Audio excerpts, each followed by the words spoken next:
Hi, welcome to Carnegie and our interview with Zwipe. My name is Markus Almerud. I'm an analyst here at the bank. I got with me Robert Puskaric, who is CEO at Zwipe. Hi, Robert. Hello, Markus. Pleasure to be here again. Yeah, thank you for coming here to talk to us. You released half one earnings last week. Yes, correct.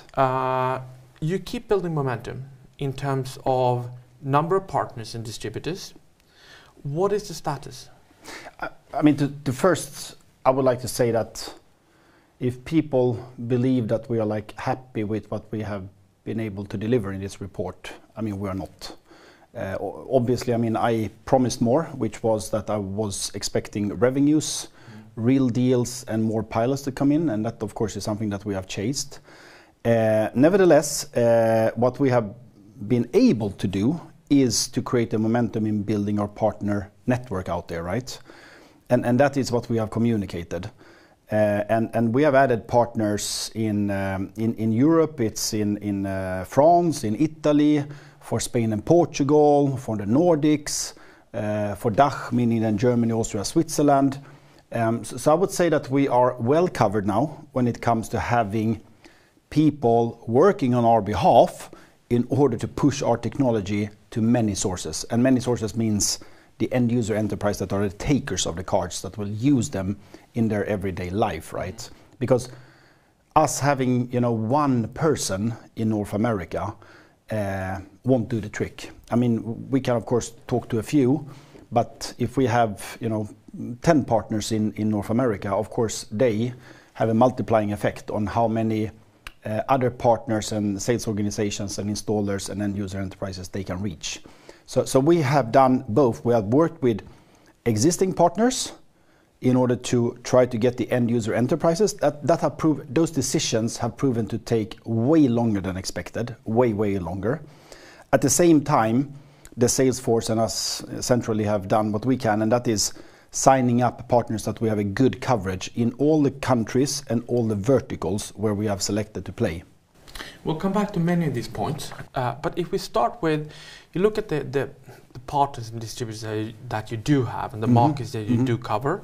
You have UK and you have Benelux where you're still working on partners, but otherwise you cover most of Western Europe. Absolutely. Are you happy where you are, or will you keep doing this, adding on partners, or is it a good footprint that you have? I don't think that you will see Zwipe per se communicated that we have signed up new partners, because we don't really need new partners that we sign on a one-to-one relationship. But what you will see is that our partners that we have signed, take one example, you take Cereline in Sweden and Scandinavia, or you take Plasticard in the German, Austrian, Switzerland domain. They of course are now out talking to their partners, and they already have business relationships with them, right? So it's not so that they probably need to sign new agreements, because they have a portfolio of products where this is kind of a new product. Either they have that network out there, and then you will hear nothing more than they will now we have Cereline's sales force and Plasticard's sales force equipped with our cards. They are educated, they are trained, and they are out there in the field now, right? And in some cases, they will maybe make a communication because they need to reach another type of partner in their country, so to say, and there probably it will be a communication of some kind between our partner and the company they sign, and maybe we will be mentioned. But per se, we are not hunting particular for new partners anymore. No. Okay. And can you do anything from Zwipe side to help your partners to get to the end customer? So now you spent the past 6 months building a partnership network and distributors. Is it time to, and can you take the next step, so to speak, and hunt and help with the end customers? I mean, we are in dialogue with some end user enterprises that we since before, or our people since before, know of, right? Because they have maybe worked at the HID or Assa Abloy or Dormakaba, so they have relationships with former colleagues that have moved on, and they are maybe security responsible in certain end user enterprises. So we have those talks as well, but that is more connecting the dots between our partner and the end user enterprise. And our task have primarily been to educate the partner, train them. You know, they can go through the full set of Q&A. They can perform proof of concepts themselves. They can start up pilots themselves with end user enterprises. So that have been the aim. So of course, the multiplying effect with the reach that we have now built up through the network is something that we at all didn't have 6 to 9 months ago. Mm-hmm.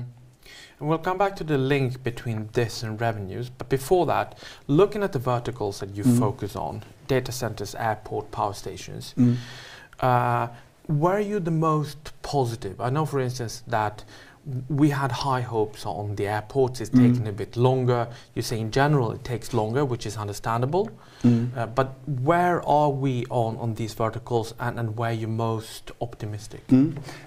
I would say the three verticals that are kind of most kind of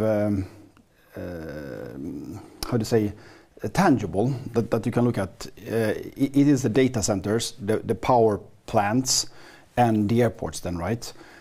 All three of those are the way that has kind of been crystallized in North America. That is clearly what we see, right? So in Europe, the setup is like more scattered in terms of which verticals and type of end user enterprises, while in North America, it is these three verticals, I would say, to 99% of what we approach. Your question then is, you know, where do I see kind of the low-hanging fruit in these three verticals? We believed that what we did with Tadera and Safe Skies at Richmond Airport, that would carry fruit very, very fast, or faster than we have seen now. The status that we have is that airports are complex, very high securities, a lot of kind of approving bodies that needs to have their say. So unfortunately, the airports are moving much slower than expected, much slower. Even if we have conducted all these tests, you have the Safe Skies report out there, you can read it, you can understand it, and they are kind of verifying our technology and how it works. I would say it's the two other verticals where we have most traction today, the power plants and the data centers. And there we have very active dialogues, and we also have partners that are focused really on these two verticals. And power plants can then, of course, be nuclear power plants, but also different type of energy distribution companies or power companies. And looking at Europe, same kind of question really, where it's more scattered. What kind of progress have you made, and where do you feel, you say that with the airports it takes longer, but you have good traction in power plants and also in data centers. Where are we on the fourth in Europe? In Europe, it's more kind of general IT companies, I would say, that show interest. It is the automotive industry, and I would say that we are getting more traction from like smaller luxury brands of very fast cars. Easier to approach than these kind of giant German automotive companies, even if we're talking to them as well, and we have a fairly good interest. Luxury brands like clothing, bags, whatever have you, figure out which brands, also showing interest. And this happens then to be connected with the system integrators that are in that segment, right? So they like our product, then they talk to their clients, and typically one of our partners then that is in the automotive sector, they are serving many of these kind of luxury cars with security solutions. So I would say it's more scattered, definitely, and you can't kind of put it into specific verticals, but automotive stands out, IT company stands out, and luxury brands stands out as of now. And if you were to put them on a scale, and you kind of put airports there, you have good traction on data centers and power plants, do you feel you had the same contraction in some companies here in Europe, or are they more over here where the airports are? I mean, airports, we don't have the traction that we wished for, right? Exactly. So if you take the power plants and data centers versus the scattered in Europe, I would say it's on equal basis. Equal. Okay. Yes, absolutely. Okay. So it's not so that it's kind of much hotter in North America than it is in Europe. Absolutely not. What has lately kind of floated up as interest with one of our partners that we haven't mentioned yet. We hope we will get some news out any day about this company. It is that they have seen the use case for logical access and a very good interest for that. So they are pushing kind of that use case a lot more than kind of pure opening doors access entry solutions. Which is very interesting. So we will see where that will take us. And they are out marketing this already. And this is the major breakthrough that you were writing about in the report. Yes. This is what you're absolutely, absolutely. Okay. And you know, in the earnings call that we had last week, I also said that in total now we have approximately 60 partners. Some of them are added quite late. I mean, even in Q3. So we announced them after the end of June. But in total, we have 55 active opportunities in different stages, right?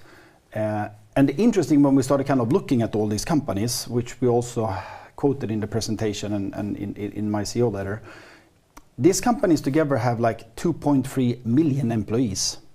So 55 end user engagement enterprises that we're targeting through our partners, the 60 that we have in North America and Europe, they have 2.3 million employees approximately, right?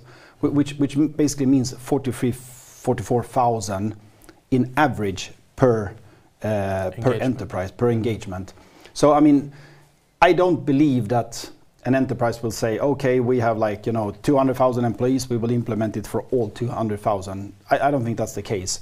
But maybe you will start with some 5-10% and then decide on how you will move on. But of course, we need these initial wins to be kind of that they select us and select our technology, and that we can publish it and communicate it. But we have some really interesting engagements and with very well-known brands that unfortunately we can't disclose. And we're reaching much further with the partner network that we have worked now. So I'm truly kind of disappointed and sad myself that we haven't been able to communicate deals and revenue. But I think that we have built something that we were not even close of having 6 to 9 months ago. And is it possible to say anything at all about, I mean, now it's proven to take longer than you had hoped. Is it possible to say anything about the timing between the partnership and revenue coming, or is it? Yeah, but some partnerships we have now had for almost 9 months, right? Or 6 months. So when I stood here in April talking to you, I was very confident that we will close certain deals that apparently have taken longer time.